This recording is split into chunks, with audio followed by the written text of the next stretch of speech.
Hi friends, எங்கள் பாப்பாவுக்கு அடுத்த மாதம் பர்த்டே வருதுங்க. அதனால் சரி பர்ச்சேஸ் பண்ணிக்கலாம் அப்படின்னு சொல்லிட்டு ட்ரெஸ் வாங்க தாங்க கிளம்பிட்டோம். சென்னை சில்க் தாங்க போனோம். எப்போதும் சரவணாவில் தான் போய் எடுப்போம். சென்னை சில்க் தாங்க எடுப்போம். இப்போ சரவணா பக்கத்தில் இருந்ததுலேருந்து இங்கேயே போய்க்கிறது. சரி இன்னைக்கு சென்னை சில்க் போகலாம் அப்படின்னு சொல்லிட்டு அங்கே கிளம்புனோங்க. பார்த்தா பிள்ளையார் முன்னாடி அழகாக இருந்தார். அவருக்கு ஒரு ஹாய் சொல்லிவிட்டு அப்படியே பர்ச்சேஸ் ஆரம்பிச்சிட்டோங்க. ஃபர்ஸ்ட் ஃப்ளோரில் இல்லை அப்படின்னு சொல்லிட்டு செகண்ட் ஃப்ளோர் சொன்னாங்க. அப்புறம் அங்கே போயிட்டு எங்கள் பாப்பா ஒரு ட்ராலி எடுத்துகிட்டு கிளம்பிட்டாங்க. அங்கே போனால் எல்லாம் ஆளுக்கு ஒரு ட்ராலி வச்சுக்கிட்டு சுற்றிக்கிட்டு இருந்தாங்க. சரின்னு பார்த்து ட்ரெஸ் எடுத்துட்டோங்க.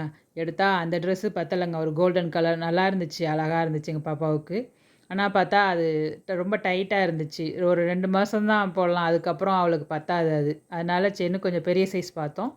இன்னொன்று நல்லா இருந்துச்சுங்க. அது அவளுக்கு ரொம்ப பிடிச்சிருந்துச்சி. அப்புறம் எனக்கு ஒரு டாப் எடுத்துகிட்டு கீழே சாரீ செக்ஷனுக்கு தாங்க போயிட்டோம்.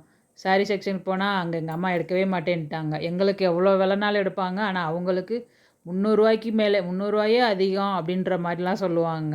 எங்களுக்கு எதனாலும் எவ்வளோ ரேட்னாலும் எடுத்துருவாங்க. ஆனால் அவங்களுக்கு மட்டும் ரேட் பார்த்துட்டே இருப்பாங்க. சரின்னு ரொம்ப பிடிவாதம் பிடிச்சி ஒரு சாரீ எடுத்து வச்சுருந்தேங்க நான். சரி இன்னொன்று நைஸ் காட்டன் மாதிரி அந்த அம்பர் காட்டன் சொல்லுவாங்க, அது கட்டுவாங்க. அதனால் அதை தேடிக்கிட்டே இருந்தோங்க ரொம்ப நேரமாக. அப்புறம் லாஸ்ட்டாக தேடி ஒரு சாரீ எடுத்துட்டோங்க. எடுத்துகிட்டு பில் போட வந்தாச்சுங்க. எங்கள் பாப்பா ரொம்ப பசியில் அப்படியே ஃபேஸெல்லாம் ரொம்ப வாடி போய் ரொம்ப மயங்கி நின்றுக்கிட்டு இருந்தாங்க. எப்படா சாப்பிட கூப்பிட்டு போவீங்க அப்படின்ற மாதிரி, பசிக்குது அப்படின்ற மாதிரி ஃபேஸெல்லாம் ரொம்ப டல்லாகி சொல்லலை, ஆனால் அந்த ஃபேஸ் டல்லாகிடுச்சு. அப்புறம் லாஸ்ட்டாக பார்த்தா பில் போடுற இடத்துல வந்துட்டு அந்த அண்ணான்ட்ட சீக்கிரம் கொடுங்க சீக்கிரம் கொடுங்க அப்படின்னு சொல்லிக்கிட்டே இருந்தாங்க.